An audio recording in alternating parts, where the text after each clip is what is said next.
नमस्कार, मैं हूं गायत्री व्यास वीएनएम न्यूज रूम से। कोरोना संक्रमण जिस तेजी से फैल रहा है उतनी ही तेजी से लोगों की परेशानियां बढ़ती जा रही है और उसमें भारत में सबसे ज्यादा परेशानी बढ़ी है वो प्रवासी मजदूरों के लिए।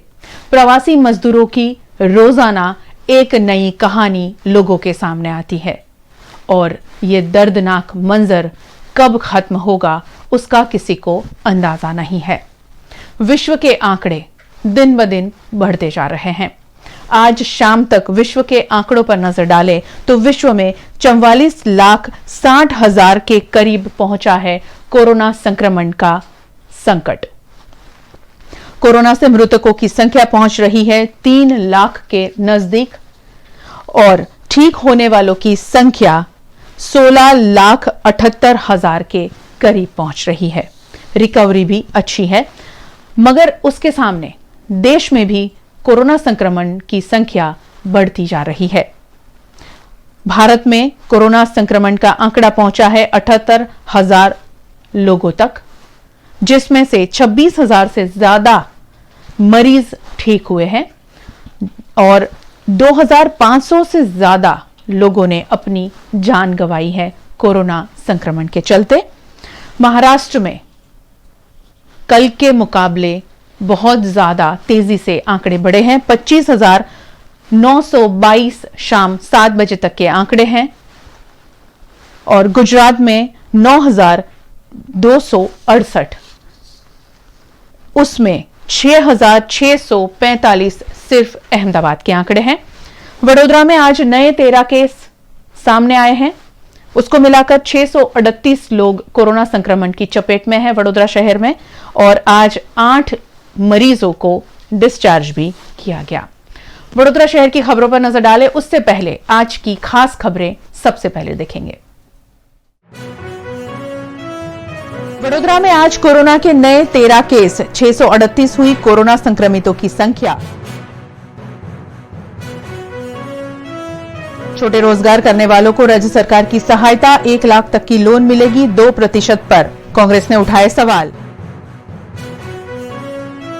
और चलो बनाए जनता फौज, स्वदेशी वस्तुओं की खरीदारी को बढ़ावा देने की वीएनएम की विशेष मुहिम में जुड़िए सब। शहर में आज नए 13 कोरोना केस दर्ज हुए हैं। अब शहर में 638 हुई कोरोना संक्रमितों की संख्या और आज 8 कोरोना मरीज हुए ठीक, पहुंचे घर। वडोदरा में आज 13 नए कोरोना केस दर्ज हुए हैं, जिसके चलते कोरोना संक्रमितों की संख्या 638 हुई है। पिछले 24 घंटे में शहर में 135 सैंपल लिए गए, इसमें से 122 नेगेटिव है और 13 सैंपल पॉजिटिव पाए गए हैं। आज डिस्चार्ज हुए नए 8 लोगों को मिलाकर 363 लोग अब तक डिस्चार्ज हुए हैं। आज के नए केस आजवा रोड, भानु ज्योति सोसाइटी, वाडिका स्वामीनारायण मंदिर रोड, कोठी फलिया के जूनी काछिया पोल, ओपी रोड की मथुरा नगरी, वाड़ी के बावली फलियू, पानी गेट का राणावास, मोटी वॉरवाड, आजवा रोड का राम पार्क, मुगलवाड़ा खत्री पोल, प्रतापनगर पुलिस लाइन में दर्ज हुए हैं। देश के प्रधानमंत्री नरेंद्र मोदी, वित्त मंत्री निर्मला सीतारामन के बाद गुजरात के मुख्यमंत्री विजय रूपानी ने गुजरात के लोगों को राहत देने का किया ऐलान। छोटे व्यापारियों को 1 लाख तक की लोन लेने में होगी सहूलियत। आत्मनिर्भर गुजरात की ओर रूपानी सरकार ने पहला कदम उठाते हुए छोटे व्यापारियों को और छोटे बड़े कामकाज करने वाले लोगों को बड़ा तोहफा दिया है। छोटे व्यापारी, ठेले वाले और रिक्शा चालकों को 1 लाख रुपए की लोन सिर्फ 2% ब्याज पर दी जाएगी। लोन लेने वाला 2%, जबकि राज्य सरकार 6% ब्याज चुकाएगी। ये लोन चुकाने के लिए कोई सिक्योरिटी की जरूरत नहीं होगी और 3 साल तक का वक्त मिलेगा। नजदीकी सहकारी बैंक से लोन मिलेगी। 6 महीने तक कोई ईएमआई नहीं होगी। आत्मनिर्भर गुजरात योजना का 10 लाख लोगों को लाभ मिलेगा। शहर कांग्रेस अध्यक्ष प्रशांत पटेल ने सरकार के इस निर्णय पर सवाल उठाते हुए कहा कि ये सिर्फ 10 लाख लोगों को लाभ देने की बात है, जबकि गुजरात में करोड़ों लोग गरीब हैं और छोटा व्यापार चलाते हैं। ગુજરાતના મુખ્યમંત્રી વિજય રૂપાણી સાહેબે જે રીતે જાહેરાત કરી, અમે ન્યૂઝ જોયા, લાઈવ જોયા, એમને ઘણી વાતો કરી એમાં કે 10 લાખ લોકોને અમે 1 લાખ લગીને લોન આપીશું. એનું ઇન્ટરેસ્ટ જે છે 2%, જે લોન ધારક હશે 6 મહિના લગીને નહીં ભરવાનું, વ્યાજ નહીં ભરવાની, મૂડી નહીં ભરવાની, ત્યારબાદ હપ્તા ચાલુ થશે અને 2% જ લાગશે. બાકીના જે 6% છે એ રાજ્ય સરકાર ભોગવશે. જાહેરાત બહુ સારી છે, એમાં ખોટું કશું નથી, પણ મહત્ત્વની વાત શું ગુજરાતની 6.5 કરોડ જનતા સામે માત્ર તમે 10 લાખ લોકોને સહાય કરો એ શું વ્યાજબી છે? તમે આ આંકડો જોવા જાઓ તો માત્ર તમે 15% લોકોને જ મદદ કરો છો. પણ કોરોના વાયરસની મહામારીમાં ગુજરાતની 6.5-7 કરોડ જનતા ભોગ બની છે.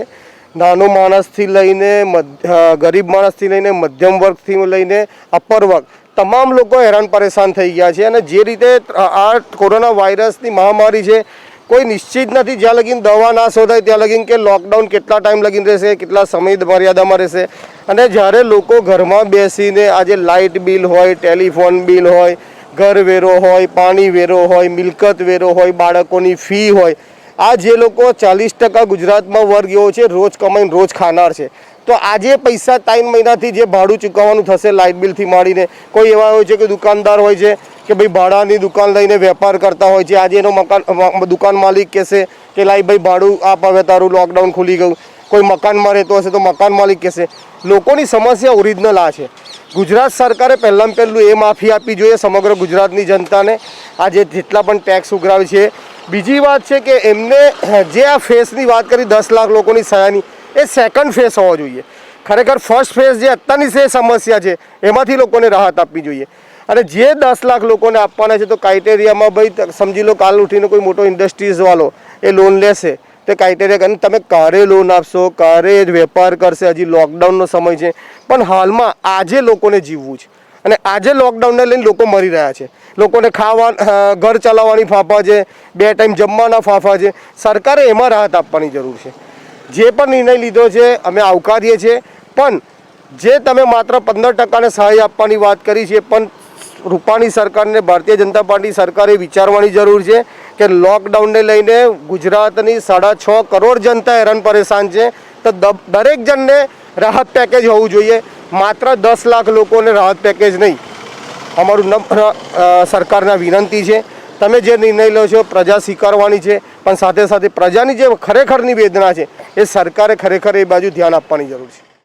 केंद्र सरकार के आदेश के बावजूद कई प्रवासी मजदूरों को नहीं मिल रही है वतन वापसी की सुविधा, लेकिन मजदूरों ने भी ठान ली है भले ही ना मिले बस या ट्रेन का टिकट, जिंदा रहें या मर जाएं, लेकिन चलते जाएंगे।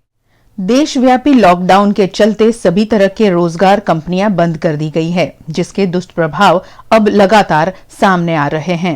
देश में लाखों प्रवासी मजदूर बेरोजगार हो चुके हैं और इसीलिए किसी भी तरह अपने घर वापस जाना चाहते हैं। ऐसे ही कुछ प्रवासी मजदूर करजन से पैदल निकल पड़े हैं झारखंड के लिए।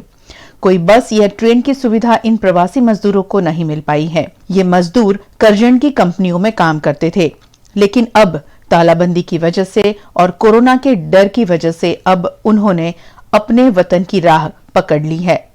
अगर कोई वाहन मिलता है तो उसमें जहां तक भी उन्हें छोड़ा जाए वो बैठ जाते हैं। अगर कोई अच्छा पुलिस वाला मिल जाता है तो इन लोगों को खाना खिला देता है, या फिर राम भरोसे ये लोग बस चलते जा रहे हैं और चल रहे हैं। कहाँ जाना है? जाना तो है झारखंड। करजन से आप कैसे आए यहाँ तक के? करजन से यहाँ तक के हम पैदल चल कर आए हैं। कल हम निकले थे 1 बजे के लमसम में निकले थे। उसको बाद आते आते शाम हो गया। फिर पुलिस वाले खाने दिए एक टाइम और थोड़ी देर के लिए हेल्प गाड़ी से करवा दिए, और वो गाड़ी वाले बीच रास्ता में ही उतार कर चला गया। और फिर वहाँ से हम लोग पैदल जो चले हैं से अभी तक आ रहे हैं। आने के बाद हुआ एक जहाँ बस को टिकट बन रहा था, वहाँ गए तो उससे खबर लिए कि मानो झारखंड के लिए कोई गाड़ी है, तो वो बोला कि झारखंड के लिए कोई गाड़ी यहाँ पे उपलब्ध नहीं है। तो फिर हम लोग सोचे कि अब जाएं तो कहाँ जाएं। अब वापस भी जाने में हम लोग का खाने पीने के लिए कोई साधन नहीं है। इसी सोचकर हम लोग चले कि अब हाईवे पर जाते हैं तो कुछ हम लोग का संविधान होगा। अब कितने जन हैं आप सब मिला के? हम 13 जन हैं। बच्चे हो इसमें कुछ? नहीं लेडीज है कोई उसमें आप? नहीं, लेडीज़ नहीं है, सब जेंट्स ही है आप? सब जेंट्स ही हैं। आपको यहाँ आगे कैसे जाओगे अब यहाँ से? अब देखिए कैसे जा सकते हैं, अब तो अभी हाईवे तक जाएंगे। कोई बस की व्यवस्था नहीं है तुम्हारे? हमारे पास कोई बस की व्यवस्था नहीं है और कोई प्रशासन वाला भी नहीं बस के साधन दे रहे हैं। ट्रेंड शुरू हो गया इसका, आपने कुछ इंक्वायरी की? और इंक्वायरी किए कि मतलब ट्रेन चल रहा है, स्टेशन हम लोग जा सकते हैं, तो प्रशासन वाला बोला कि स्टेशन पर कुछ जाने से कोई लाभ नहीं है, स्टेशन नहीं जाने देगा। शहर में जिस तादाद में कोरोना केस उभरकर सामने आ रहे हैं, उससे दुगनी तादाद में लोग हो रहे हैं कोरोना से स्वस्थ भी। ऐसे ही कोरोना फाइटर बनी है वीएनएम टीवी की क्रिएटिव एडिटर कहकशा शेख। तांदलजा के अलकरीम डुप्लेक्स में निवास करने वाली कहकशा शेख का कोरोना टेस्ट 15 दिन पहले पॉजिटिव आया था, लेकिन उनमें किसी भी प्रकार के कोरोना के कोई लक्षण शुरू से ही दिखाई नहीं दिए थे। फिर भी 14 दिनों तक घर पर रहकर स्वास्थ्य मंत्रालय की मार्गदर्शिका का पालन किया। अब वे एकदम स्वस्थ हैं। उनका कोरोना टेस्ट नेगेटिव आया है। कहकशा शेख वीएनएम टीवी में बतौर क्रिएटिव एडिटर कार्यरत हैं। कोरोना की इस लड़ाई में फाइटर बनकर उभरी है। इसी के चलते कहकशा शेख के स्वस्थ होने पर अलकरीम डुप्लेक्स के निवासियों ने खुशी जताई। कहकशा शेख का तालियों और फूलों से स्वागत किया गया। इस मौके पर जेपी पुलिस थाने के पीआई दिलीप सिंह वाघेला और मुस्लिम अग्रणियों की भी उपस्थिति रही। इस इलाके में 15 दिन से कोई नया कोरोना केस दर्ज नहीं होने से इलाके को रेड जोन से ऑरेंज जोन में तब्दील कर दिया गया। कहकशा शेख के ठीक हो जाने से वीएनएम परिवार में भी आनंद की लहर है। जब पॉजिटिव आई, मेरे लिए भी बिल्कुल मतलब कभी सोचा नहीं था कि ऐसा कुछ होगा, बट उस वक्त थोड़े डर गई थी। मगर उसके बाद जब अब आ गया है, जो शेर आ गया, कहते हैं ना कोरोना आ गया, तो अब उससे क्या डर होना, ऐसा। तो फिर मैंने सोचा कि उसी वक्त मैं अपने आप को आइसोलेट कर लिया था अपने कमरे में। उसके बाद ना मैं कहीं बाहर निकली, और अकॉर्डिंग टू गाइडलाइन जो भी सरकार ने कहा था कि आपको ऐसे ऐसे फॉलो करना है आइसोलेशन में, तो वो सारा कुछ किया मैंने। और अपने अकॉर्डिंग जो भी मैं ट्रीटमेंट कर सकती थी, होममेड काढ़ा वगैरह एज इट इज़ सब कुछ मैंने day to day routine complete किया। एंड उसके बाद थोड़ी आसपास से मुझे बहुत सौ की सपोर्ट और सब कॉल्स आती थी, कैसे हो, क्या है, कुछ फ़िक्र मत करो, आपको कुछ नहीं है, सब अच्छा हो जाएगा। सब ने मुझे इतना पॉजिटिव एनवायरनमेंट दिया ना, तो उसकी वजह से मैं इस चीज़ से आगे बढ़ पाई। मैंने डिमोरलाइज़ नहीं किया अपने आप को, सबकी हिम्मत से मैं आगे बढ़ी हूँ। और इवन जब ये 14 दिन का मेरा वनवास कहते हैं वो कंप्लीट हो गया, तो उसके बाद पता चला कि मेरा नेगेटिव आया रिज़ल्ट। तो सबसे बड़ा अचीवमेंट रहा मेरे लिए लाइफ में। ये पहली बार हो रहा है and I am feeling very like, मैं एक्सप्रेस नहीं कर पा रही इस फीलिंग को। तो अच्छा है, कोरोना से लड़ो ना कि डरो ना, ठीक है। हमें लड़ना है, आगे बढ़ना है और एक दिन इसको मिटा देंगे इंशाल्लाह। देखिए 29 अप्रैल 2020 को हमारे यहाँ एक केस आया, कहकशा शेख को, उनको पॉजिटिव केस आया, बराबर। उसके लेकिन उन्होंने क्या है, बिल्कुल भी डरा नहीं उनसे। सबसे पहले तो उनके घर वाले बहुत ही मतलब ये लोग एकदम उनके में स्ट्रेंथ थी कि हमको इससे लड़ना है। इवन पेशेंट भी डरा नहीं और इस डिजीज़ से लड़े। बिल्कुल वो एसिम्प्टोमिक थे, उनको कोई सिम्टम्स नहीं थे, तो वो भी एक पॉजिटिव बात थी उनके लिए। प्लस उनके घर का सपोर्ट, उनके नेबर्स, खासकर हमारे साकिर बापू, उन्होंने सबको हिम्मत दिया है। यहाँ पे हमारे वली भाई, उन्होंने सबको हिम्मत दिया है। सभी पूरे गली वाले यूनाइट करके रहे हैं, तो उसके वजह से ये भी हुआ कि कोई फियर इतना नहीं आया सब में कि मतलब ये ऐसा कोई डिजीज़ है। मतलब ऐसा किसी ने माना ही नहीं कि ये कोई ख़राब डिजीज़ है। तो और इस मॉरल सपोर्ट मिलेगा तो कोई भी इससे लड़ सकता है।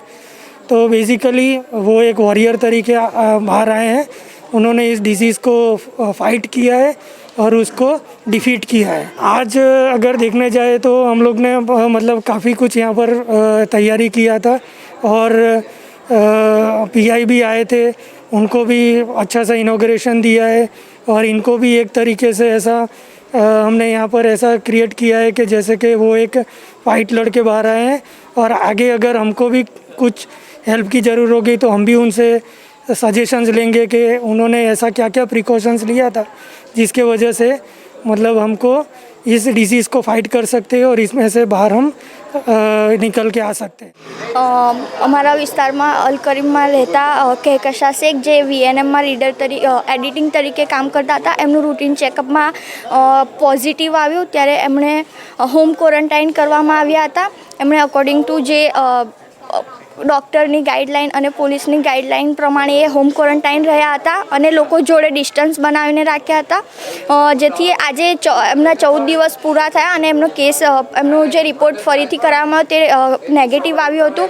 તેથી એમણે આજે જે મહામારી કોરોના છે, જે લોકો એના નામથી પણ બીવે છે, એ મહામારી જેવી બીમારીને એમણે માત આપી છે અને કોરોનાને હરાવ્યું છે. તેથી અમે એમને કોરોના વોરિયર તરીકે એમનું ફૂલોથી સ્વાગત કર્યું હતું ને તાળીઓના ગડગડાટથી એમને વધાર્યા હતા અને એમને હોમ ક્વોરન્ટાઇનમાંથી બહાર કાઢ્યા છે આજે. અને જેપી પોલીસ સ્ટેશનના પીઆઈ જે વાઘેલા સર હતા, એમના દ્વારા એમને અમારા જે સોસાયટીને લોકઆઉટ કરવામાં આવ્યું તો એમણે લોક ખોલીને એમને બહાર કાઢીને એમને પણ હિંમત એમને વધાર્યા હતા.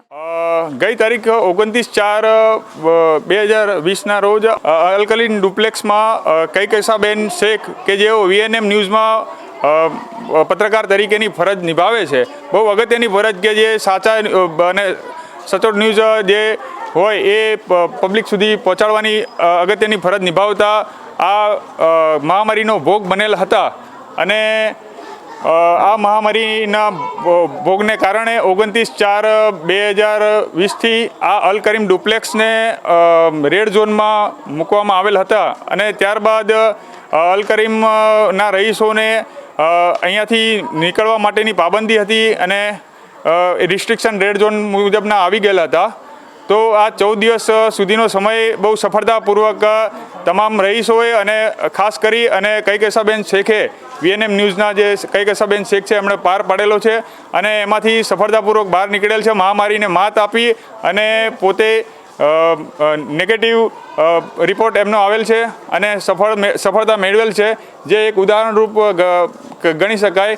અને એમને પોતાના આત્મબળથી અને આ જીત મેળવેલી છે, તો એમને ખૂબ ખૂબ અભિનંદન છે. અને આ એમના રહીશોએ કે જે એમણે આટલો બધો સપોર્ટ આપ્યો છે, એમને આત્મબળ અને માનસિક રીતે પણ સપોર્ટ આપ્યો છે, કોઈ પણ જાતની તકલીફ પણ નથી પડવા દીધી. કે ભાઈ ઘણી જગ્યાએ કેવું છે કે ભાઈ વૈમનસ્ય જેવું થાય, પણ ખરેખર મેં એની જે જોયું બહુ સારી રીતે સફળતા મેળવેલી છે, એ બદલ હું તમામને અભિનંદન આપું છું. અને ભવિષ્યમાં પણ આને પ્રિવેન્શન રૂપે પગલાં લઈ અને આ મહામારીથી બચી રહીએ આપણે, એ રીતની અપીલ પણ એક મારી છે.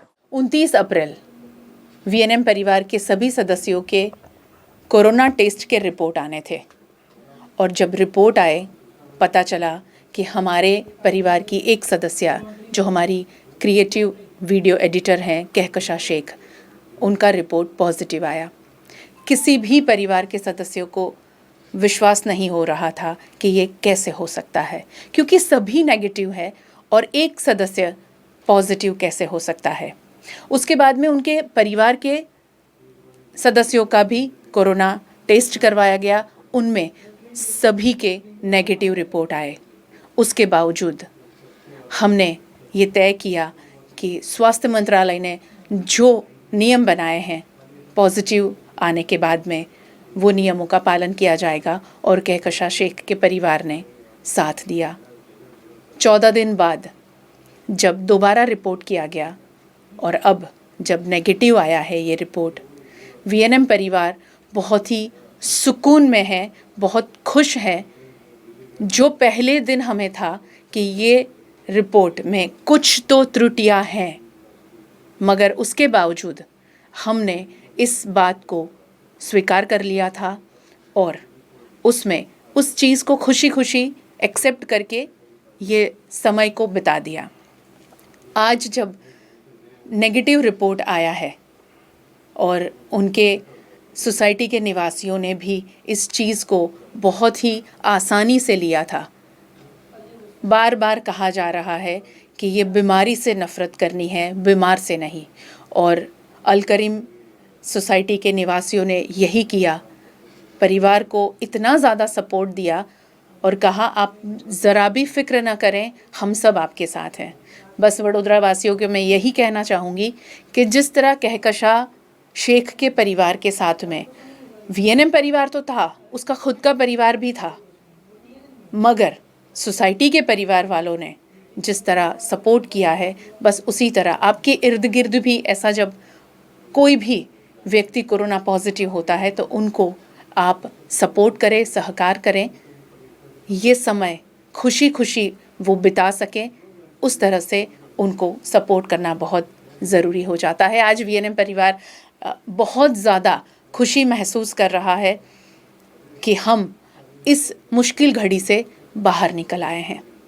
वडोदरा शहर के स्वास्थ्य विभाग का भी हम शुक्रिया अदा करते हैं, बहुत बहुत धन्यवाद।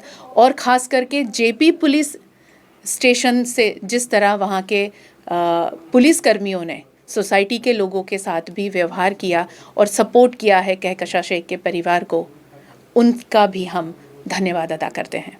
बहुत बहुत शुक्रिया। शहर में इन दिनों सुपर स्प्रेडर की स्क्रीनिंग चल रही है, जिसमें तरसाली के फ्रूट विक्रेता पाए गए हैं कोरोना संक्रमण के शिकार। तरसाली के मणिनगर में रहने वाले फ्रूट विक्रेता जयेश परमार का कोरोना वायरस टेस्ट पॉजिटिव पाया गया है। 39 साल के जयेश परमार का कोरोना टेस्ट पॉजिटिव आने पर स्वास्थ्य विभाग द्वारा उन्हें अस्पताल ले जाया गया। स्वास्थ्य विभाग की टीम पीपीई किट पहनकर एम्बुलेंस के साथ कोरोना पॉजिटिव जयेश परमार को लेने उनके घर पहुंची।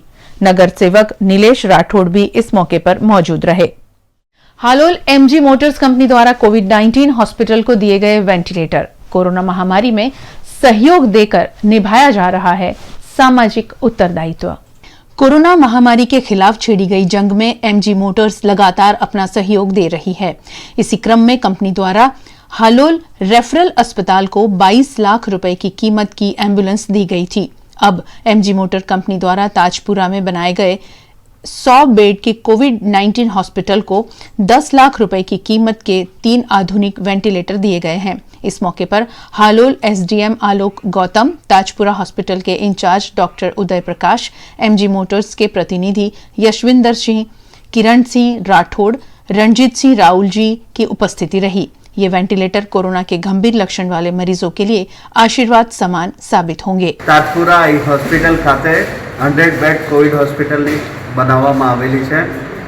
આ હોસ્પિટલની અંદર हर शुभ कार्यों में हमेशा लोगों का साथ देने वाले शहर के ब्राह्मणों को तालाबंदी की इस मुश्किल घड़ी में सहारा मिला है राज्य मंत्री योगेश पटेल का।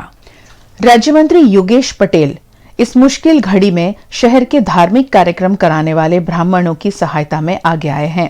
कोरोना के चलते पिछले कई दिनों से देशव्यापी तालाबंदी है और सभी तरह की गतिविधियां रोक दी गई है, जिसमें धार्मिक काम भी शामिल हैं। धार्मिक कार्यक्रमों के आयोजन बंद होने से शहर में कर्मकांड कराने वाले महाराज, पुजारी, ब्राह्मण आर्थिक मुसीबत में पड़ गए हैं और उनकी दिक्कतों को ध्यान में रखते हुए राज्य मंत्री योगेश पटेल ने शिव परिवार की ओर से इन सभी ब्राह्मणों को अहमदाबादी पोल में राशन किट का वितरण किया। वडोदरानी अंदर शिव परिवार અને ધારાસભ્ય શ્રી યોગેશભાઈ પટેલ તરફથી આજે સમગ્ર વિશ્વની અંદર જે કોરોના મહામારીનો વ્યાપ થયેલો છે, અનેક લોકો એનાથી જે ત્રસ્ત થયેલા છે અને જેને કારણે કર્મકાંડી બ્રાહ્મણો છેલ્લા લોકડાઉન 1.5 મહિનાથી થયું ત્યારથી કોઈ પ્રવૃત્તિશીલ ન હતા અને એના અનુસંધાનમાં આજે શિવ પરિવાર તરફથી આજે આ ધાન્ય સીધાનું આજે કર્મકાંડી બ્રાહ્મણોને જુદા જુદા વિસ્તારોમાંથી નિમંત્રિત કરી અને એનું વિતરણ કરવામાં આવ્યું છે। શિવજીની સવારી દ્વારા દેશના વડાપ્રધાન નરેન્દ્રભાઈ મોદીજી દ્વારા જે લોકડાઉન જાહેર થયો તેનાથી અનેક ધંધા જે બંધ થયા છે, એ માટે શિવજીની સવારી દ્વારા 31,000 કીટ તૈયાર કરવામાં આવી અને શહેરના ખૂણે ખાચરે જે મધ્યમ વર્ગના લોકો જેની પાસે સરકારી કોઈ પણ જાતના કાર્ડ નહોતા એ લોકોને આપણે કીટ આપવામાં આવી। એવી રીતે ભૂદેવો બ્રાહ્મણો છેલ્લા ઘણા મહિનાથી ધર્મનો દરેક કાર્ય બંધ છે કોઈ યજ્ઞ વિધિ નથી થતી, કોઈ ક્રિયાકાંડ નથી થતી. એ માટે આજે આ બ્રાહ્મણોને એ બોલાવવામાં આવ્યા છે, એમને દક્ષિણા પણ આપવામાં આવશે. તેમજ જે એ લોકોને અનાજનું દાન કરવામાં આવ્યું છે અને ભગવાન શિવજીને પ્રાર્થના કરું છું કે જલ્દીથી લોકડાઉન હટે, લોકો કામ ધંધે ચડે અને રોજી મળે એવી પ્રાર્થના કરું.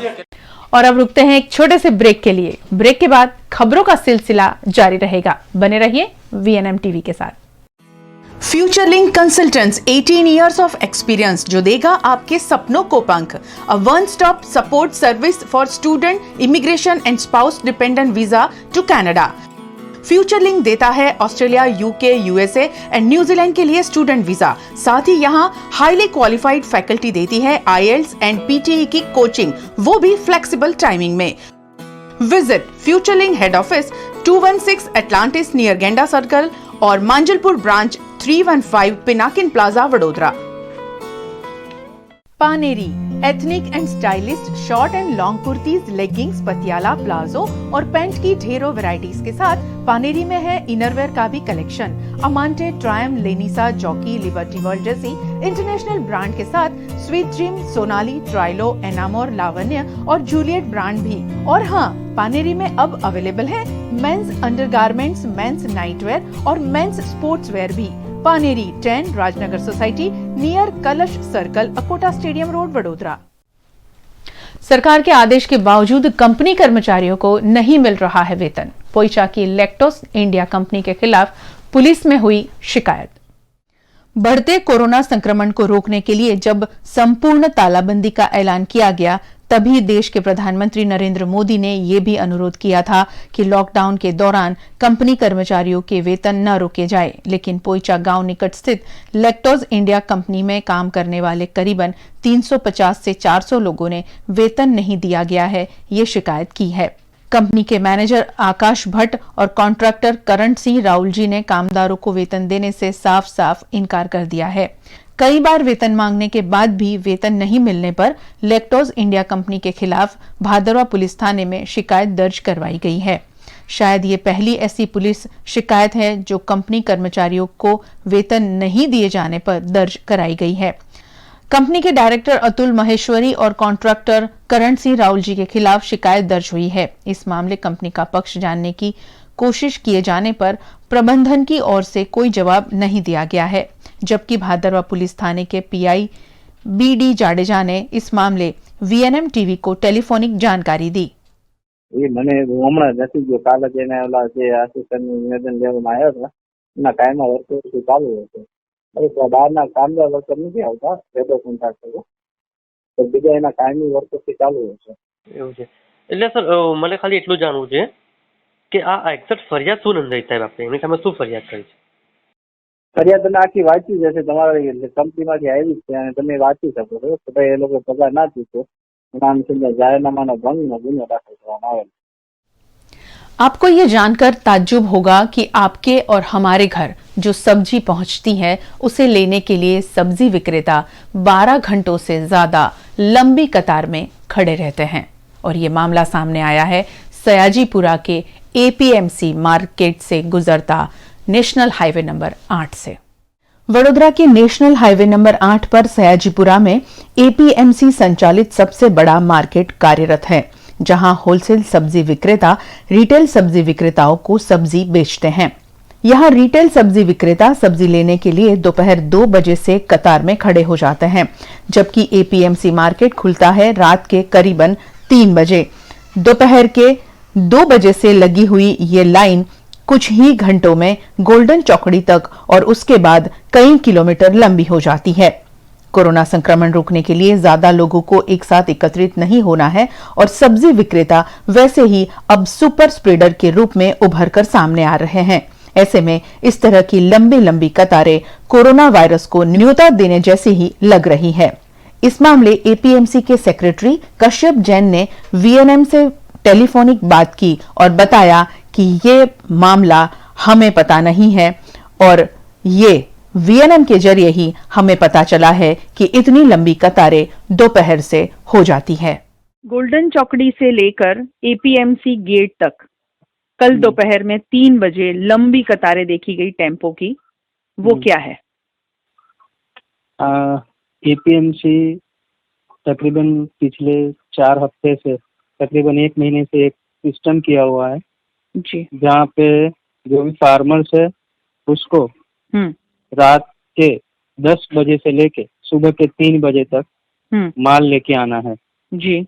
और 3 से 4 बजे तक जो फार्मर है उसको पूरा माल अनलोडिंग करके 4 बजे तक गाड़ियां बाहर निकाल देनी है और रात को 3 बजे से लेके सुबह के 8:30-9 बजे तक जो भी जी खरीदार है, व्यापारी लोग जी जो रिटेल फेरिये है, उनको खरीदने के लिए मंडी में आना है। अब ये लोग क्यों दिन में से लाइन लगा देते हैं वो तो मालूम नहीं, वो तो अथॉरिटी को देखना पड़ेगा। आप लोगों ने कभी देखा नहीं है इन लोगों को कि इतनी लंबी कतारें दोपहर से ही वहाँ शुरू हो जाती है? क्योंकि ये हमारे ध्यान में नहीं आया क्योंकि दोपहर के टाइम मार्केट तो बंद रहता है। किसी को मंडी 8 बजे के सुबह 9 बजे के बाद मंडी में किसी को एंट्री अलाउड नहीं है।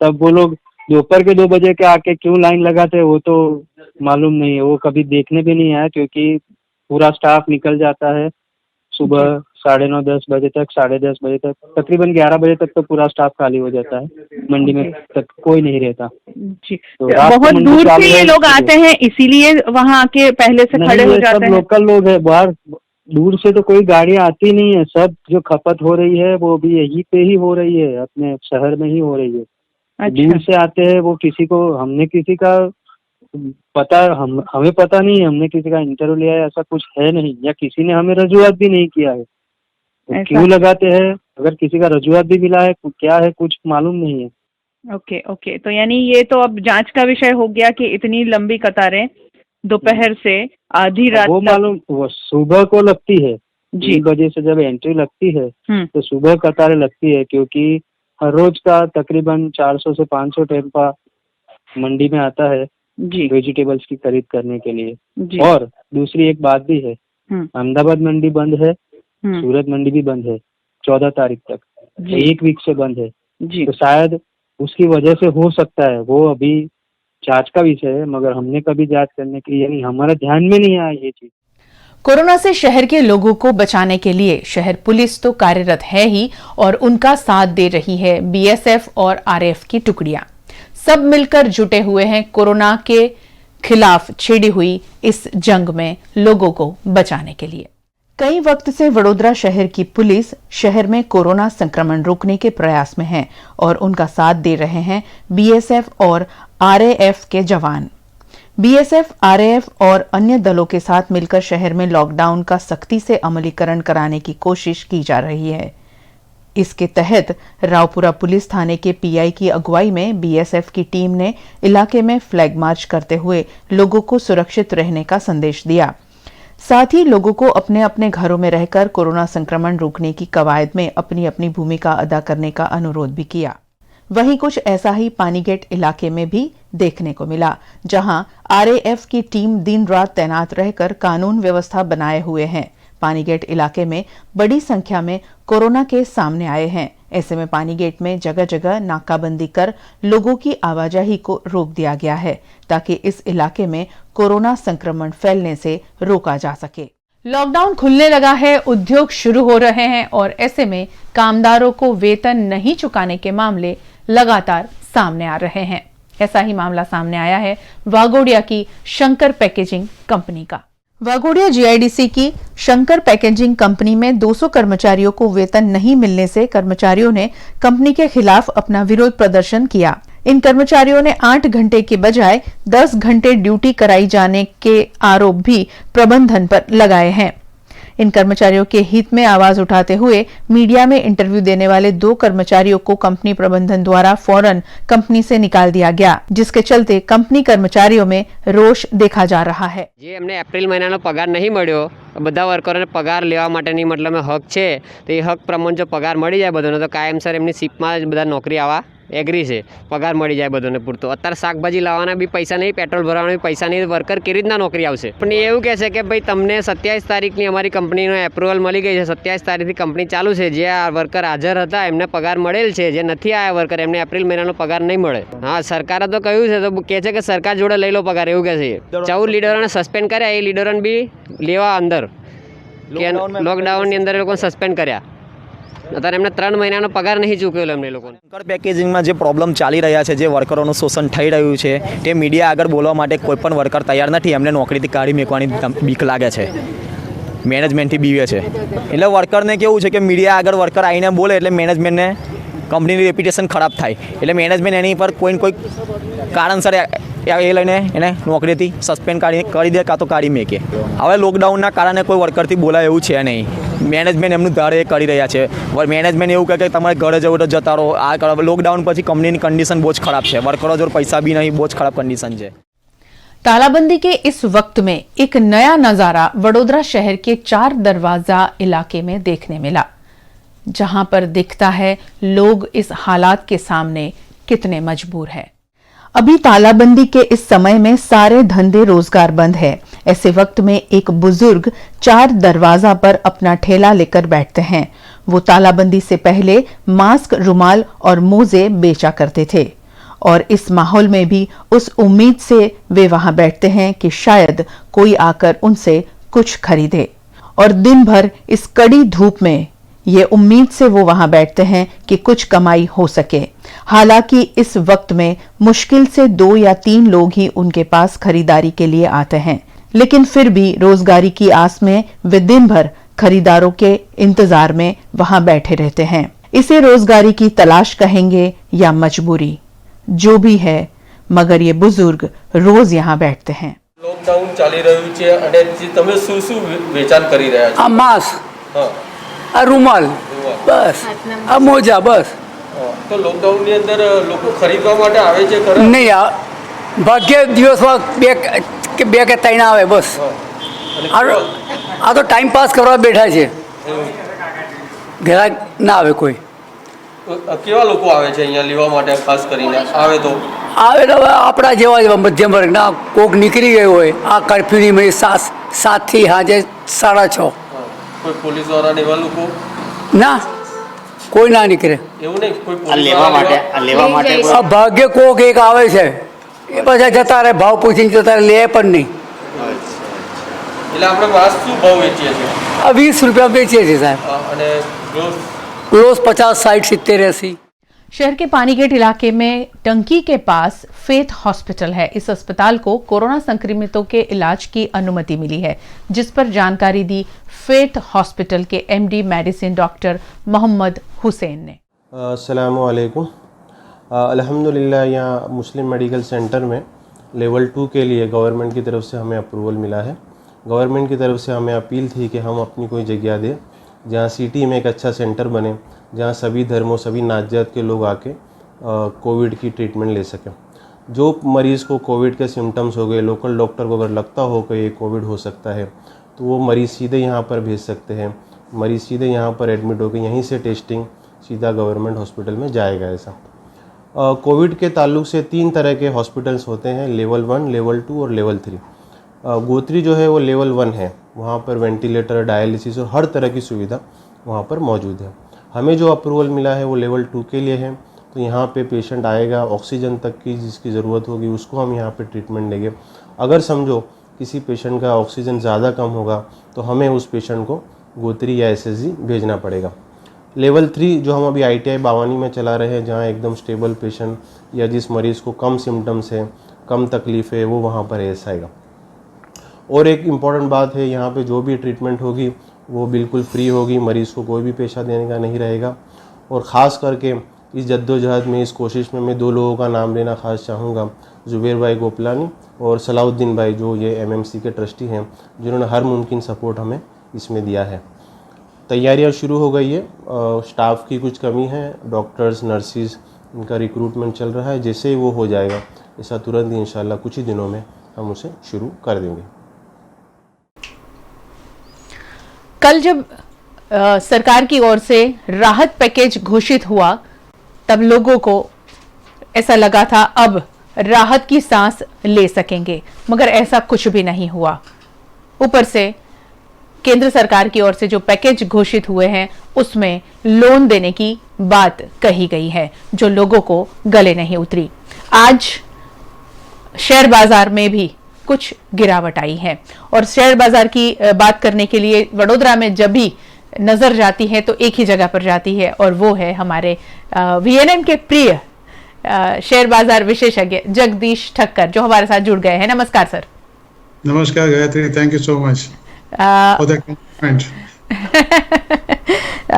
सेंसेक्स 8.85 लुढ़का, निफ्टी 241 पॉइंट लुढ़का। सर क्या कारण, आज शेयर बाजार में गिरावट के कारण क्या है, वो जानना चाहेंगे हम।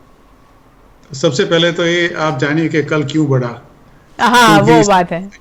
इसकी वजह से आपको आज पता चल जाएगा आज क्यों गिरा जी। क्योंकि परसों जब बाजार बंद हुए थे उस टाइम पे काफी पूरे दुनिया के शेयर बाजार में काफी गिरावट थी और हमारा शेयर बाजार अभी दुनिया के शेयर बाजार से अछूता नहीं रह सकता। और जिस तरह से नास्डेक में, डाउ जोन्स में या S&P में या एशियन मार्केट में, यूरोपियन मार्केट में across the board day before yesterday काफ़ी बड़ी गिरावट थी। आमतौर पे आजकल हम अपना फंडामेंटल्स, टेक्निकल सब खो चुके हैं।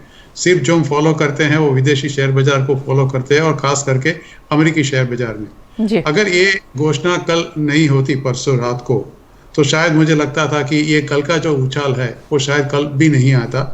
जिस तरह से कल घोषणा की गई एक फर्स्ट फेज था, क्योंकि 3, 4 या 5 फेज में इसका पूरे का पूरा जो 20 लाख करोड़ का पैकेज है उसकी घोषणा करेंगे। आज भी एक वित्त मंत्री की प्रेस कॉन्फ्रेंस है, उसमें किसानों के लिए और गरीब मध्यम वर्ग के लिए कुछ न कुछ अनाउंसमेंट होगी। कल जिस तरह से अनाउंसमेंट हुआ खास करके एमएससी के लिए और खास करके जो NBFC है या जो रेरा से कनेक्टेड लोग हैं उनके लिए एक थोड़ी राहत थी कि उनको थोड़ी एक रियायत दी गई कि आप 3 लाख करोड़ तक अपना बोरो जो करते हैं 25 करोड़ तक या 100 करोड़ का टर्नओवर है उसकी डेफिनेशन में काफ़ी फ़र्क किया गया ताकि कई लोग सर्विस सेक्टर के वो भी उसमें जुड़ सके। बात यह है कि जो घोषणा की गई वो उपलब्ध कब होगी। द मेन क्वेश्चन इज ये उपलब्ध कब होगी और कैसे होगी। आपको शायद पता होगा कि आजकल जितनी भी बैंक्स है वो काफ़ी रिलक्टेंट है इन लोगों को कर्ज देने के लिए, और ख़ास करके जब आप जानती हो कि पिछले 2 महीने से सब कामकाज ठप पड़ा हुआ है और जिन मॉरेटोरियम के लिए सब लोग अप्लाई कर रहे हैं तो एक पुनः विश्वास आना इन सेक्टर के अंदर उसको कुछ समय ज़रूर लगेगा। इरादा बहुत पक्का था, इरादा बहुत अच्छा था, लेकिन उसकी इम्प्लीमेंटेशन कब होगी, कैसे होगी, किस तरह से होगी, ये रियायत हमें मिलेगी या नहीं मिलेगी, कैसे मिलेगी, कब तक मिलेगी, ये सब चीज अभी एक क्वेश्चन मार्क के रूप में खड़ी है। दूसरी बात यह है कि कल जो अमेरिकी शेयर बाजार में, यूरोप में, एशिया में दोबारा गिरावट आई, क्योंकि जिस तरह से ट्रम्प साहब के बयान आए उन्होंने बताया था कि मैंने बहुत बेहतरीन डील चाइना को ट्रेड डील दी थी, लेकिन जो नुकसान जो कोरोना वायरस से उनको हुआ है वो 100 गुना डील से भी ज्यादा है जी। तो इसका मतलब ये हुआ कि अभी उनको उभरने में काम थोड़ा टाइम लगेगा। और वहाँ के फेडरल रिजर्व के चेयरमैन मिस्टर पोवेल ने कहा कि हमारी इकोनॉमिक जो अभी परिस्थिति है इतनी नाजुक है कि और फंड अगर हमने इंजेक्ट नहीं किए तो हम बर्बादी की ओर उड़ सकते हैं, और 1930 का जो डिप्रेशन था उसकी शायद हम उसको पुनर्विजिट कर सकते हैं। तो इसकी वजह से पूरे बाजार में गिरावट थी और मुझे लगता है कि कल जो उछाल आया था उसको इम्प्लीमेंटेशन में करने में काफी टाइम लगेगा। Overnight nothing can be done. इरादा पक्का है, इरादा अच्छा है, लेकिन समय जरूर मांगता है, तो आपको वेट एंड वॉच डेफिनेटली करना पड़ेगा। बिल्कुल सही है। आगे आने वाले दिनों की अगर हम बात करें, क्योंकि आप तो भविष्य देखते हैं शेयर बाजार का, तो उसके बारे में बताएं कि आगे आने वाले दिनों में शेयर बाजार के क्या हालात होंगे। जिस तरह से अभी पैंडेमिक आया है पूरे विश्व के अंदर और जिस तरह से गिरावट हुई है शेयर बाजार में, ये बिल्कुल अभूतपूर्व है। मेरे ख्याल से in my career in the stock market मैंने ऐसा पैंडेमिक कभी नहीं देखा है, ना इतनी गिरावट देखी है, और इस तरह का माहौल पूरे विश्व में इस तरह से छाया गया हो ऐसा मैंने कभी नहीं देखा। शायद मुझे लगता है कि किसी ने भी नहीं देखा होगा। तो उसको उभरने में समय बहुत लगेगा, क्योंकि जिस तरह से पूरी हमारी जो आर्थिक व्यवस्था है उसको दोबारा पटरी पे लाने के लिए मेरे ख्याल से जो मेरा खुद का गणित में अब लगाता हूँ तो कम से कम 2 से 2.5 साल लगेंगे। आपको 2020 तो virtually you have to forget it कि कुछ नहीं होने वाला। आप धीरे धीरे कोरोना से उभर आएंगे या उससे जीत पाएंगे या उसको एक जीवन का हिस्सा बना लेंगे कि corona is part of our life, उसके साथ ही हमें जीना है। इसी माहौल के साथ शायद आपको दोबारा शुरुआत करनी पड़ेगी। तो 2020 के बाद 2021 आएगा और जिस तरह से सरकार ने ये पूरे 20 लाख करोड़ का पैकेज दिया है, वो किस तरह से वो फंडिंग करते हैं, जिस तरह से जहां तक मेरा ज्ञान है, मुझे लगता है कि ये 1 साल के अंदर नहीं लेकिन अगले 2-3 साल के अंदर ये पैकेज दिया जाएगा ताकि 1 साल के अंदर इतना वित्तीय घाटा न हो। तो उसको उभरने में समय लगेगा। दूसरी बात यह है कि अगर आप उभर भी जाते हो तो अपनी पटरी पे आने के लिए जो आपको मॉरिटोरियम दिया जाता है 1 साल का, जैसे कल घोषणा की, तो कम से कम 1 साल को आपको यहाँ से गिन लेना है। उसके बाद आप दोबारा शुरुआत करेंगे। हाँ, एक जरूर है कि जिस तरह से एक पूरा विश्व में माहौल बना हुआ है और जिस गुडविल भारत ने क्रिएट की है, खास करके दवाइयाँ सप्लाई करके, मुझे लगता है कि उसका बहुत बड़ा पॉजिटिव इम्पैक्ट आने वाले दिनों में आएगा। और ऐसा मुझे पता भी चला है कि कई राज्य है, कई स्टेट्स है, इंक्लूडिंग गुजरात, जो मैंने सुना है कि कई हेक्टर्स ऑफ लैंड बिल्कुल तैयार रखी है वेलकम करने के लिए दोस्त इंडस्ट्रीज को जो चाइना से हमारे यहाँ शिफ्ट करने की गुंजाइश कर रही है या उनकी उम्मीद है कि हम जाके वहाँ पे शुरू करें। मुझे लगता है कि जैसे नैनो प्लांट में सिंगूर से हुआ था, जिस दिन वहाँ उनको मना कर दिया टाटा को, और इसी समय हमारे जो प्रधानमंत्री उस टाइम पे हमारे चीफ मिनिस्टर थे नरेंद्र मोदी साहब, उसने सिर्फ एक ही किया, वेलकम टू गुजरात, और पूरा नैनो प्लांट गुजरात में आ गया। अगर इसी तरह से वेलकम टू इंडिया करते हैं और उनको कहते हैं जो भी बड़ी बड़ी एप्पल जैसी कंपनी, माइक्रोसॉफ्ट, मगर चाइना को हिंदुस्तान में लाने का कोई मतलब नहीं बनता जब तक हमारे खुद के लघु उद्योगों को एमएसएमई को हम ज्यादा तवज्जो नहीं देंगे। और कल जैसे निर्मला सीतारामन ने कहा था कि एमएसएमई को उभारने के लिए, एमएसएमई को ज्यादा से ज्यादा सपोर्ट करने के लिए सरकार सोच रही है। तो मुझे तो ऐसा लगता है, बीइंग ए रिपोर्टर, और अगर मुझे पूछा जाए तो मैं बिल्कुल डिनाई करूंगी कि हमें अब किसी बाहर से इंडस्ट्री को यहां लाने की आवश्यकता नहीं होनी चाहिए। मैं उस इंडस्ट्रीज की बात करता हूं जो चाइना में है लेकिन चाइनीज इंडस्ट्रीज नहीं है जी। अमेरिकन कंपनी है, यूके की कंपनी है, इटली की कंपनी है, फ्रांस की है, जर्मनी की है, स्विट्जरलैंड की कंपनी है, कनाडा की है, जापान की है। उनका जो एस्टेब्लिशमेंट वहां पे अभी चाइना में है, वो एस्टेब्लिशमेंट हमारे यहाँ आएगा। सर, इसके अलावा भी हमें हमारी इंडस्ट्री को इतना ज्यादा तवज्जो देकर हमें अपने आप को आत्मनिर्भर की बात कल ही हुई है कि हमें हिंदुस्तान को आत्मनिर्भर करना है, तो हमारी इंडस्ट्री को ही ज्यादा से ज्यादा तवज्जो देकर, ज्यादा से ज्यादा पुश करके हमारी इंडस्ट्री और नई इंडस्ट्री, क्योंकि हिंदुस्तान तो वैसे भी लघु उद्योगों का देश है, तो उसी को ज्यादा आगे लाने की कोशिश नहीं करनी चाहिए। नहीं, इसके लिए तो कल जो पैकेज दिया वो कल पैकेज उन्हीं लोगों के लिए दिया है जी। आप एक चीज समझिए कि जो बड़ी बड़ी कंपनियां हैं जिनका अरबों करोड़ का डॉलर का टर्नओवर है, अगर वो चाहती है तो अपने आप तो हर चीज बनाती नहीं है। अगर आप मारुति का एक एग्जांपल ले लीजिए, मारुति का मानेसर में प्लांट है, गुड़गांव में प्लांट है, गुजरात में प्लांट है। मारुति जो गाड़ी बनती है जिसमें आप और मैं बैठते हैं, उस गाड़ी के आमतौर पुर्जे जो एसएमएसई वाले और एमएसई वाले बनाते हैं जी। इतनी बड़ी अगर कंपनी यहाँ पे आएगी तो जो आप बता रही है कि ये जो एसएमएसई है और जो एमएसएमई है उसको आप कैसे तवज्जो दे पाएंगे, शायद उनके लिए तो it will be a blessing in disguise. मैं ऐसा नहीं करता कि जो हमारी जो छोटे लघु उद्योग है या माइक्रो जो उद्योग है उनको आपको उसको मदद नहीं देनी चाहिए। मदद तो सरकार दे रही है, उसको उभरने में समय जरूर लगेगा, क्योंकि जिस तरह से लोन की बात की गई है और जिनको डेफिनेशन रिवाइज की गई है, सर्विस सेक्टर को उस व्याख्या में लिया गया है, मुझे बिल्कुल ये जो समझ में आता है कि सरकार का उद्देश्य है, जो उनका एक नेक इरादा है, वो बिल्कुल पक्का है कि उनको उभरना है, हमें किसी भी कीमत में उसको आगे लाना है। लेकिन वो उद्योग में अगर कोई और आपको अपॉर्चुनिटीज मिलती है तो मुझे लगता है कि वो जो बड़ी बड़ी कंपनियां हैं अरबों डॉलर की, शायद मैं आज की बात नहीं कर रहा गायत्री, मैं कर रहा हूँ आज से 2-3-5 साल बाद की बात कर रहा हूँ। फ्यूचर, मैंने कहा ना, आप तो भविष्य देखते हैं। फ्यूचर की बात कर रहा हूँ, इसलिए 2020 आप समझ लीजिए कोरोना के नाम पे हमने स्वाहा कर दिया। 2021-2022 जून तक जो मेरा खुद का प्रेडिक्शन है, 2022 जून के बाद हमारे भारत देश में एक तो बाय इंडियन बी इंडियन, जो अभी कल जो हमारे प्रधानमंत्री जी ने एक नारा दिया है कि make it local, make it vocal and make it global. मुझे लगता है कि आज के शेयर मार्केट में अगर आप एक मिसाल के तौर में एक एग्जांपल दो सबसे ज़्यादा चलने वाले शहरों में गोदरेज कंज्यूमर और टाटा कंज्यूमर थे, जो हमारे देश की कंपनियां हैं। हिंदुस्तान लीवर शुरुआत हो गई है। बिल्कुल, हिंदुस्तान लीवर नहीं चला, कोलगेट नहीं चला। जी आप समझ लीजिए कि परसों बोला है प्रधानमंत्री जी ने और शुरुआत आज से हो चुकी है। जी। तो ये be global, be vocal and be local, ये जो उन्होंने नारा दिया है, मैं समझता हूँ कि जैसे उन्होंने खादी का उदाहरण दिया था कि मैंने खादी के लिए लोगों को अनुरोध किया और लोगों ने खादी इस तरह से अपनाई, उनके बिल्कुल बियॉन्ड हिज इमेजिनेशन।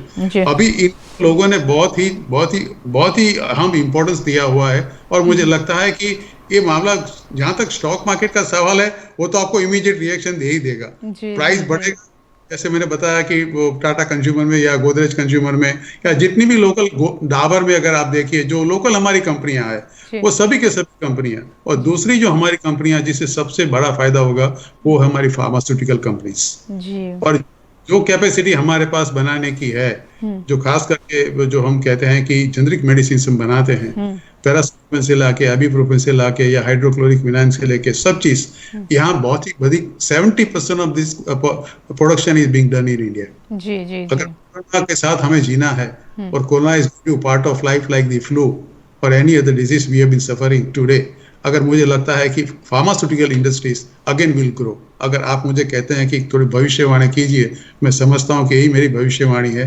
2 साल तक थोड़ा सा सब्र कर लीजिए, उसके बाद भारत में कहते हैं कि डाल पे सोने की चिड़िया की जो हम बात करते हैं, वो शुरुआत जून 2022 से हो जाएगी।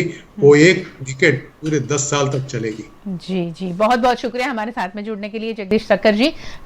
हमेशा आप वीएनएम का हिस्सा रहे हैं और आज भी आपने भविष्यवाणी करके लोगों को थोड़ी तो राहत दे दी है। Thank you so much.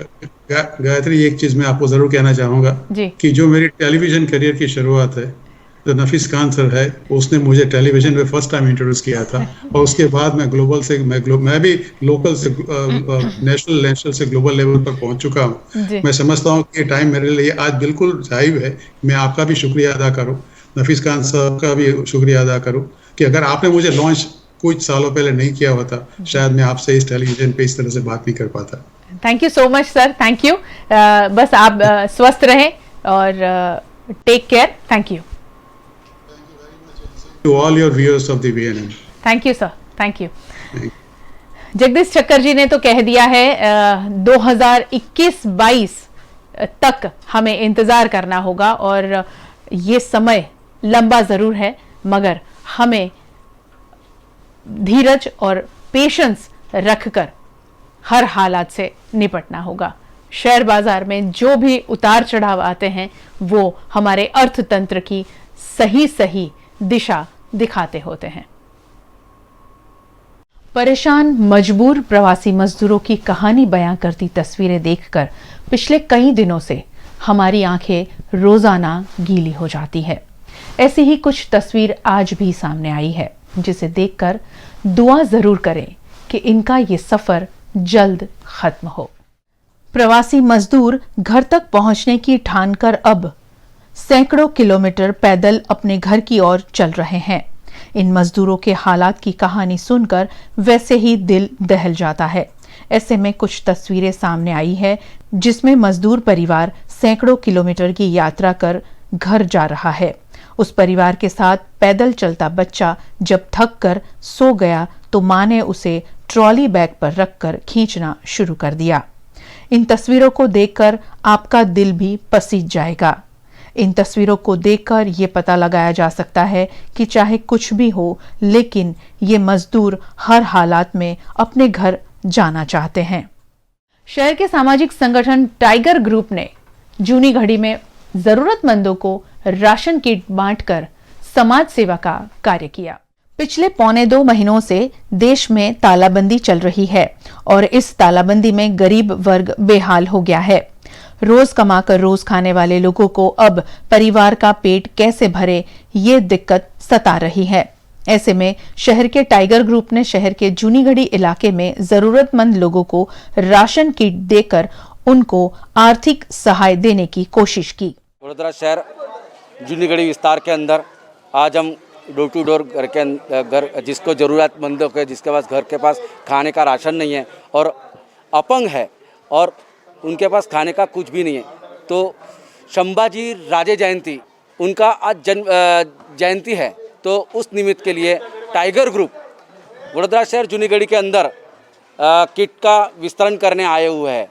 जैसे कि समग्र विश्व भर में कोरोना ने हाहाकार मचा दिया हुआ है, भारत देश के अंदर भी वही परिस्थिति न हो, इसलिए नरेंद्र मोदी साहब ने जो 50-55 दिन हो गए हैं और खरेखर लॉकडाउन जारी रखा है।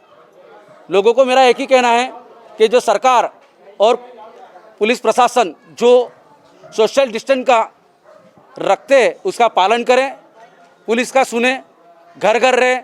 ऐसी संस्था बहुत सारी है, सब बाजू बेच रही है, जिसको ज़रूरत है उसको खरेखर सब लोग आके दे रहे हैं। तो हमारा टाइगर ग्रुप तानाजी भाऊ जादव उनके साथ सहकार सूचन से यहाँ जूनीगढ़ी विस्तार के अंदर किट का वितरण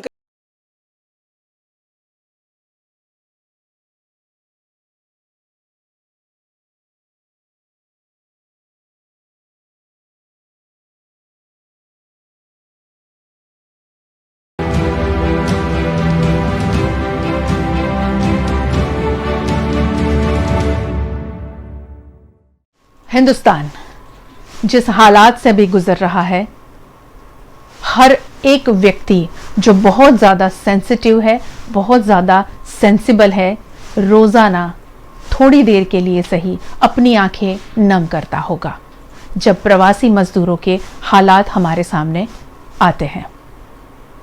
प्रवासी मजदूरों की बात करें तो बहुत ज़्यादा बुरे हालात हैं और उसी के साथ में जुड़ती है हमारे देश की अर्थव्यवस्था।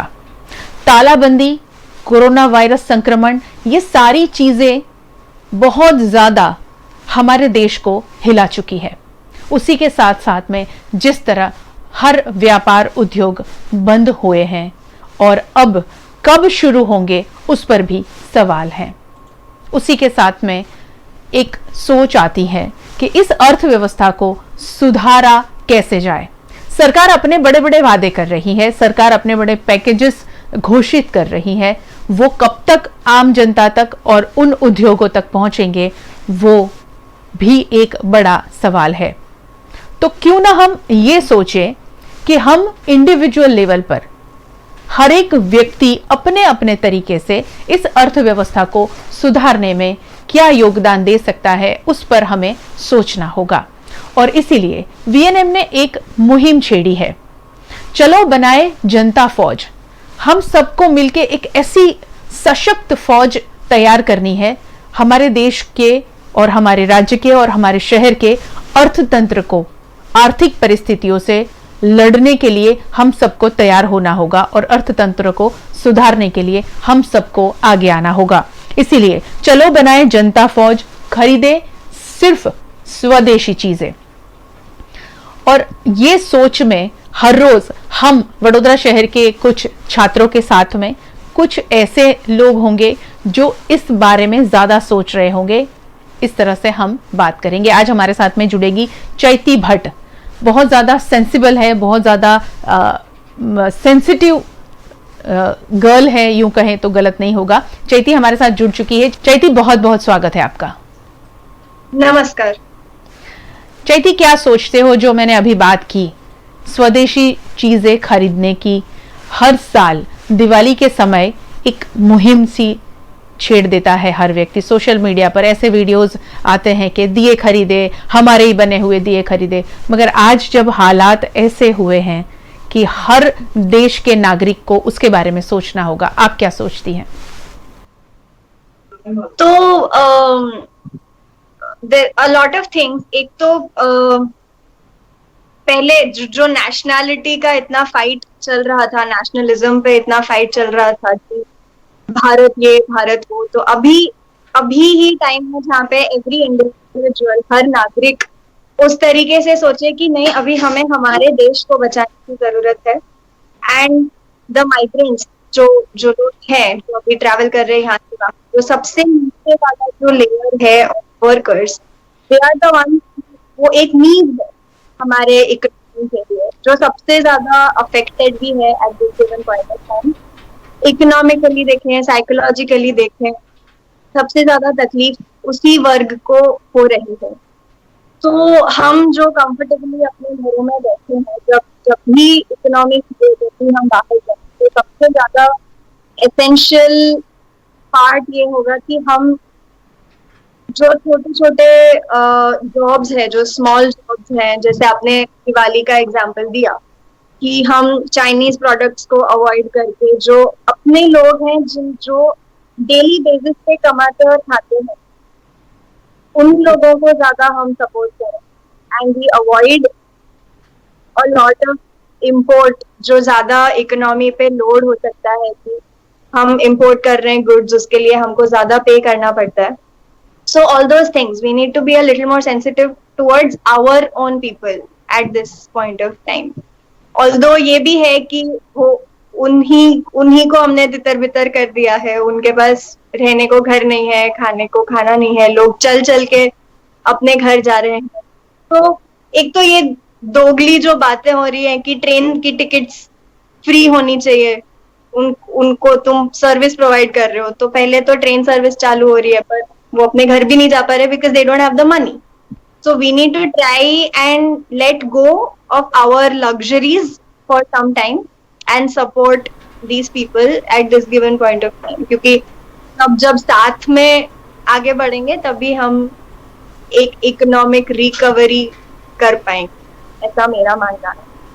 आप इंडिविजुअल लेवल पे क्या सोचती हैं और क्या कर सकती हैं जब हमारी अर्थव्यवस्था को सुधारनी है, तो स्वदेशी चीजें खरीदने में क्या अपना योगदान देंगे? अपना मतलब एक तो मैं बहुत ज्यादा ब्रांड सेवी हूँ नहीं, और मेरा पर्सनल मेरा जो काम है वो भी लोकल आर्टिसंस के साथ होता है, जहाँ पे मैं घूम के उनके साथ एक मार्केट चेन कोलैबोरेट करती हूँ। तो पहले तो वो, दूसरा मैं बहुत, जैसे मैंने बोला मैं ब्रांड सेवी नहीं हूँ, तो मैं कपड़े भी यहीं के, मैं कुर्ते पहनती हूँ जो खादी से खरीदती हूँ। तो इससे ज्यादा अभी के लिए eight this point of time I am not very sure कि मैं क्या कर सकती हूँ, क्योंकि मैं वैसे भी इतना ज्यादा ये नहीं, मेरा इतना एक्सटीरियर गुड्स बहुत ही कम यूटिलाइजेशन में होता है मेरे। I can spread the word as an individual कि ये यहाँ से खरीद सकते हैं, यहाँ से ये जी because social media बहुत ज्यादा एक्टिव है आजकल, एंड हम मिलेनियल्स के पास तो ये बहुत स्ट्रॉन्ग टूल है जिससे we can communicate to others कि हम क्या कर सकते हैं। I can catch hold of people to spread a word, there can be a community as such जो इसी पे फोकस करके काम कर सकती है, क्या कौन से नियरेस्ट ऑल्टरनेटिव्स क्या है चीजों के लिए, एंड लाइक दैट। बहुत सही बताया कि ब्रांड से भी आप नहीं है, बिल्कुल सही। मैं खुद भी वैसी हूँ, मैं ब्रांड में बिल्कुल बिलीव नहीं करती, और इसके साथ में एक सोच बनाने की बहुत ज़्यादा ज़रूरत है कि हम जो पहनेंगे वो हमसे वो ब्रांड बन जाएगा। तो कोशिश करें कि ऐसी ब्रांड से भी बनने के बजाय हमारी खुद की ब्रांड को खड़ा करें, ये भी हो सकता है, और ये ज़्यादा से ज़्यादा बातें स्प्रेड करनी होगी लोगों तक। आखिर में आपकी उम्र के जितने भी लोग हैं, जितने भी स्टूडेंट हैं होंगे, या फिर आपकी एज के जितने भी यूथ हैं, उनको क्या कहोगे कि वो क्या, क्योंकि अभी ब्रांड से भी तुम नहीं हो मगर बहुत सारे हैं ऐसे जो ब्रांड में ही बिलीव करते हैं?